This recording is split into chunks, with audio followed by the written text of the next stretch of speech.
itu hanya yang mahdoh-mahdoh saja. Sedangkan orang yang bekerja di luar sana, niatnya supaya anak istrinya tercukupi, memberikan nafkah, supaya mereka tidak minta-minta, supaya mereka bisa belajar, supaya jadi orang alim dan soleh, disangkanya bukan ibadah. Makan banyak supaya kuat qiyamul lail, disangkanya bukan ibadah. Padahal ibadah itu definisinya menurut para ulama ismun jami'un likulli ma yuhibbuhu Allah wa yardah min qaulin aw fi'lin zahiratan aw batin.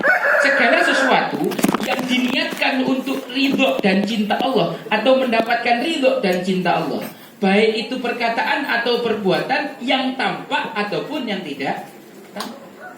Tadi malam saya ngisi pengajian ruang belajar Aisyah di majelis yang dibuat sama istri saya. Kita membahas hadis arba'in yang ke-12 tentang min husnil islamil mar'i tarkuhu ma la ya'ni. Rasulullah SAW dalam majelis, tiba-tiba Rasulullah mengatakan yang pertama kali muncul masuk ke ruangan ini setelah ini adalah seorang penghuni surga. Oh, para sahabat semuanya celingak-celingak ke arah pintu. Ternyata orang yang pertama kali masuk ke dalam ruangan itu adalah seorang mu'alaf, mantan pendeta Yahudi, namanya Abdullah bin Salam. Namanya Abdullah bin Salam. Para sahabat pada ngerubung. Apa rahasianya? Amalnya apa ya? Kok kamu dijamin sama Rasulullah surga itu apa? Beliau mengatakan, inna amali dhaif. Sesungguhnya amalan saya itu kecil, sedikit, lemah. Qiyamul lail yang enggak rutin-rutin amat, sholat duha yang enggak amat, saum sunnah yang enggak amat. Lah kok kau dijamin masuk surga sama Rasulullah? Apa dong amalnya? Kasih tahu dong. Kata dia dua, salamatus sadr wa tarku ma la ya'nini. Saya selalu berlapang dada memaafkan kesalahan orang dan saya meninggalkan sesuatu yang tidak berguna buat saya. Ini ibadahnya kelihatan apa enggak? Tidak kelihatan. Dan ini ibadah yang bisa menyebabkan seorang masuk surga. Repot sekali kalau ibadah itu hanya terbatas pada sholat, puasa, zakat, haji, dan umroh. Padahal ibadah itu luas. Semua yang kita lakukan bisa bermakna ibadah, tergantung niat dan basis ilmunya. Ani'budullaha wattaquhu. Konten yang kedua adalah tentang takwa. Takwa itu apa, Bapak? Al-khasyah, al-khauf. Takwa itu takut. Ada orang kalau di supermarket tak berani maling karena ada CCTV. Tapi berani maksiat di rumahnya, di kamarnya, padahal CCTV Allah jauh lebih hebat. Bertakwa itu melaksanakan perintah, menjauhi larangannya. Pondasinya ilmu. Kalau tidak punya pondasi ilmu, bagaimana mungkin tahu ini diperintahkan atau dilarang? Bagaimana mungkin bisa mengerjakan kalau tidak tahu yang mana yang diperintah, yang mana yang dilarang? Ada orang yang karena jarang belajar, dikira betul, dikira baik, ternyata keliru, dikira keliru, ternyata baik. Ini saking semangatnya itu sholat subuh 17 rakaat. Ben marang Ustaz. Wah, ya ini apa yang terusan?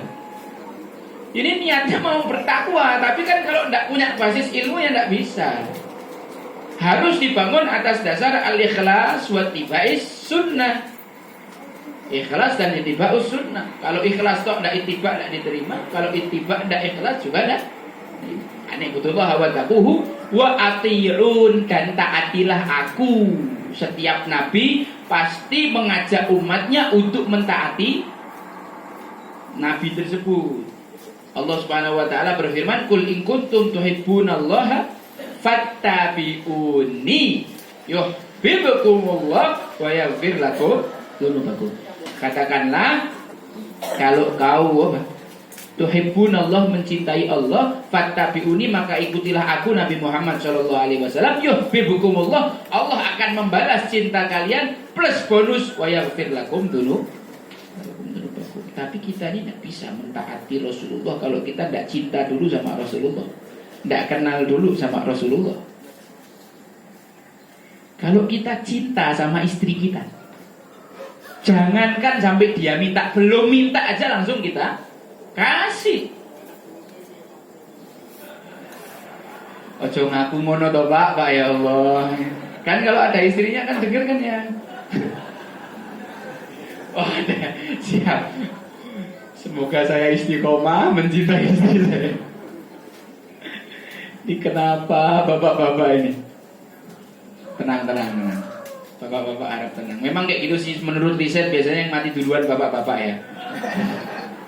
Besok cek rumah tangga itu yang biasanya awet ibu-ibu.